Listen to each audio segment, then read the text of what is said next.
నమస్తే. లిక్కర్‌కి సంబంధించినటువంటి 11,00,00,000 స్కామ్ జరిగిందని వీడియోలు సోషల్ మీడియాలో తిప్పుతున్నారు. ఇది ఇక్కడెవరో ఒక ఫోటోలో డబ్బులు లెక్కబెడుతున్నట్టుగా వీడియోలు తిరుగుతున్నాయి సోషల్ మీడియాలో. హైదరాబాద్‌లో ఎక్కడ గెస్ట్ హౌస్‌లో 11,00,00,000 దొరికాయని ఇంకొక వీడియో ఏమో ఎవరో డబ్బులు లెక్కబెడుతున్నారని ఇంకొక వీడియో, ఎవరో ఇన్ఫర్మేషన్ ఇచ్చారని ఇంకొక వీడియో, ఇవన్నీ కూడా సోషల్ మీడియాలో తిరుగుతున్నాయి. ఫస్ట్ ఆఫ్ ఆల్ ఈ యొక్క లిక్కర్ స్కామ్ అనేది ఒకవేళ నిజంగా జరిగుంటే మీరు నిజంగా దాని మీద కేసు ఫైల్ చేసి అరెస్ట్ చేయాలని ఉంటే ఇవన్నీ కూడా నిజమైన ఆధారాలు అయితే ఫస్ట్ థింగ్ ఏంటంటే మీరు పబ్లిక్కి ఇవ్వరు.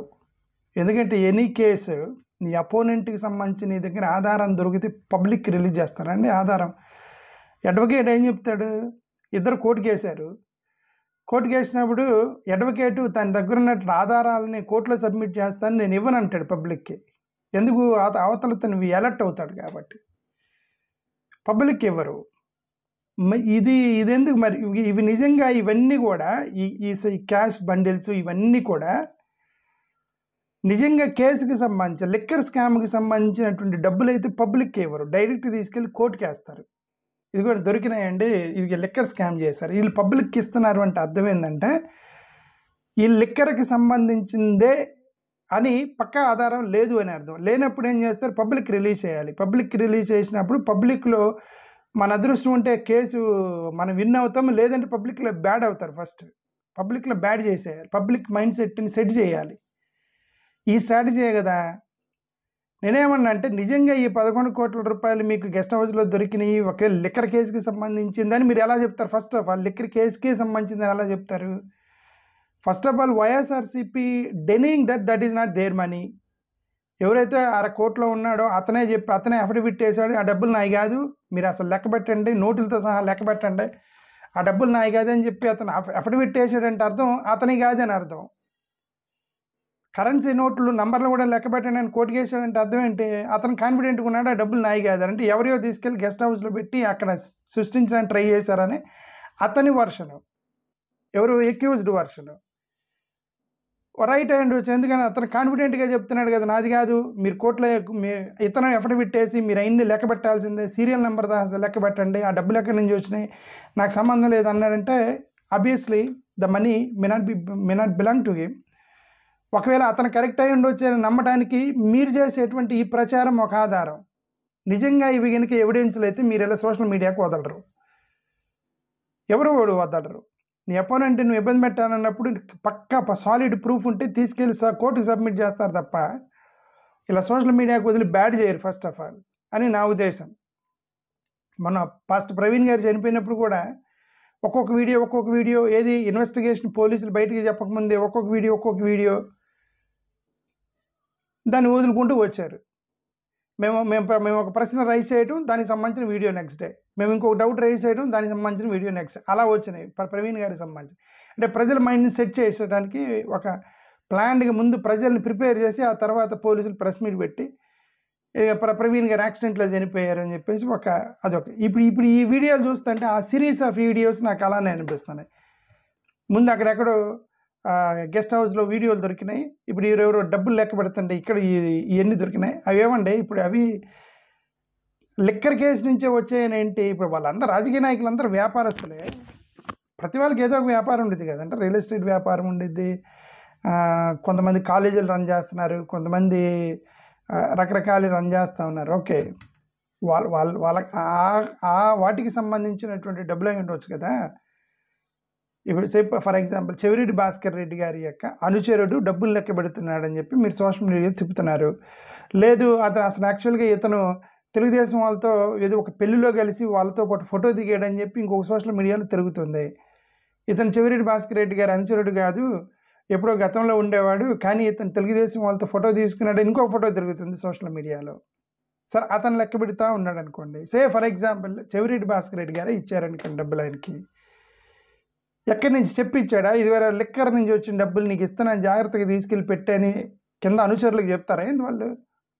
ఏదో డబ్బులు ఇస్తారా, అక్కడ డబ్బులన్నీ జాగ్రత్తగా తీసుకెళ్ళి రూమ్లో పడేయాలంట. ఎక్కడి నుంచి వచ్చినాయి? లిక్కర్ నుంచి వచ్చినాయా, రియల్ ఎస్టేట్ నుంచి వచ్చినాయా, ఫార్మాస్యూటికల్ కంపెనీ నుంచి వచ్చినాయా, కాలేజీల నుంచి వచ్చాయా, లేదంటే వాళ్ళు రాజకీయ నాయకులు కాబట్టి లంచాలు ఇస్తారు కదా కొంతమంది, లంచాల నుంచి వచ్చినాయా, అవన్నీ తెలియదు కదండి. సరే, ఎనివే అంత హ్యూజ్ క్యాష్ వాజ్ ఫౌండ్. ఎందుకంటే ఇది డిజిటల్ ఎరాలో అన్ని కోట్ల రూపాయల డబ్బులు ఒకేసారి పట్టుకుంటే దానికి లెక్క చెప్పాల్సి వచ్చింది. క్యాష్ రూపాయలు ఎందుకు ఉన్నాయి, అందరంటే బ్యాంకింగ్ ట్రాన్సాక్షన్ జరుగుతున్న ఈ టైంలో అంత హ్యూజ్ క్యాష్ ఎందుకు లెక్క చెప్పాల్సి వచ్చింది. నేనేమన్నానంటే ఆ క్యాష్ కి ఎలాగో లెక్క చెప్పాలి, అది లిక్కర్ స్కామ్కి సంబంధించిన డబ్బులే అని ఎలా చెప్తారు అని ఉంటున్నా. అది నేను చెప్పేది. ఎవరినో అరెస్ట్ చేస్తే వాళ్ళని కొడితే వాళ్ళు చెప్పారు ఇదిగోండి మేము తీసుకెళ్ళి అక్కడ దాచిపెట్టాము అని చెప్పారు అనుకోండి. అతను ఎవరు, who is that person? Liquor స్కామ్కి సంబంధించి ఆయన ఏమైనా డైరెక్టరా, లేకపోతే ఆంధ్రప్రదేశ్ స్టేట్ బెవరేజెస్ కార్పొరేషన్ దానికి సంబంధించిన డైరెక్టర్ అతను, లేదు ఒక డ్రైవరో, లేదు ఒక అసిస్టెంటో, లేదంటే ఆయన కింద పనిచేసి ఒక మేనేజరో అనుకోండి. మేనేజర్కి చెప్పరు కదండి డబ్బులు ఎక్కడి నుంచి వచ్చినాయి అని. డబ్బులు ఇస్తారంతే, డబ్బులు ఇస్తారని తీసుకెళ్ళి జాగ్రత్త పెట్టి ఎంప్లాయీస్కి అంతవరకే చెప్తారు. ఓకే, అంటే అర్థమైందంటే ఈ డబ్బులు లిక్కర్కి సంబంధించినవే అని ప్రూవ్ చేయడానికి వాళ్ళ దగ్గర ఆధారాలు లేవు. కాబట్టి వీళ్ళు సోషల్ మీడియాలో ప్రవీణ్ గారి వీడియోలు కనుక ఒకటి వదిలినట్టుగా వీళ్ళు సోషల్ మీడియాలో ఒక్కొక్క వీడియో వదులుతున్నారని నాకు అర్థమైంది. అంటే అది నా అభిప్రాయం. వాళ్ళ దగ్గర ఎవిడెన్స్ ఉందేమో మనకేది తెలీదు, బట్ అంటే నా ఉద్దేశం చెప్తాను. Okay, possibility why they are releasing it to the social media if it is a solid proof that this belongs to this cash belong to liquor scam. డైరెక్ట్గా వీడియోలు తీసుకెళ్ళి జడ్జి ముందు కూర్చోబెట్టాలి, జడ్జికి సబ్మిట్ చేయాలి. జడ్జి అడుగుతాడు ఈ డబ్బులు ఎక్కడ చూసావు, సో రూమ్లో చూశానండి, ఆ డబ్బులు ఎక్కడ లిక్కర్ నుంచి వచ్చింది, ఏంటి గ్యారెంటీ ఏంటి, లిక్కర్ నుంచే వచ్చినాయి, ఏంటి రూమ్ నీ యొక్క ఎవిడెన్స్ ఏంటి, లిక్కర్ నుంచే వచ్చిన ఎవిడెన్స్ ఏంటి. మోర్ ఓవర్ అవన్నీ ఆ కట్టలన్నీ కూడా ఒక రకంగానే ఉన్నాయి. అంటే ఏదో బ్యాంక్ నుంచి డ్రా చేసుకొని వచ్చినట్టు కొత్త నోట్లు ఉన్నాయి. వీళ్ళు మామూలు కలెక్ట్ చేసి షాపుల దగ్గర నుంచి అక్కడ 10 రూపాయలు, అక్కడ 10 రూపాయలు, అక్కడ 10 రూపాయలు కలెక్ట్ చేసిన వాళ్ళు నోట్లు మొత్తం ఒకే తరహాలో ఉండవు కదండి. ఇప్పుడు వీళ్ళు ఏమన్నారు, రోజుకు 150 రూపాయలు కలెక్ట్ చేశారా అన్నారు. రోజుకు 150 రూపాయలు అంటే క్యాష్ కలెక్ట్ చేశారని అర్థం. రకరకాల దగ్గర నుంచి క్యాష్ కలెక్ట్ చేసినప్పుడు ఇలా ఫ్రెష్గా కొత్తగా నోట్లు ఉండవు కదా అని నా ఉద్దేశం. అఫ్కోర్స్ బండిల్స్ వేసి పెట్టారు, మాకు ఫోటోలో తెలియదు, దాంట్లో చినిగిపోయిన నోట్లు, మురికి పట్టిన నోట్లు అవన్నీ మనకు తెలీదు బండిల్స్లో. బట్ అక్కడ 2000 నోట్స్ కనిపిస్తున్నాయి. 2000 నోట్స్లో అవి కొత్తగా ఉన్నాయి, చాలా సీల్డ్ ఉన్నాయి. మోరోవర్ ఈ 2000 నోట్స్ డిమానిటైజేషన్ జరిగి చాలా రోజులు అయింది.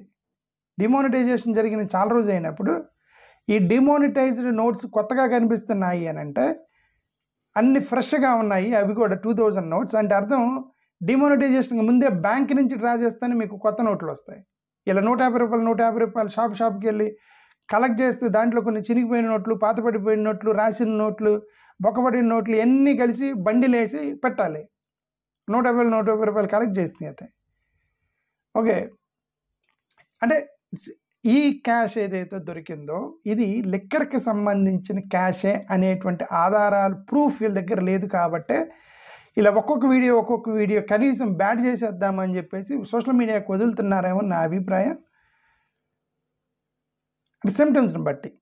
బట్ ఎనివే చూద్దాం, వాళ్ళు ఇన్వెస్టిగేషన్లో ఏం తెలియద్ది అనేది మనం చూడాలి, అది నా ఉద్దేశం.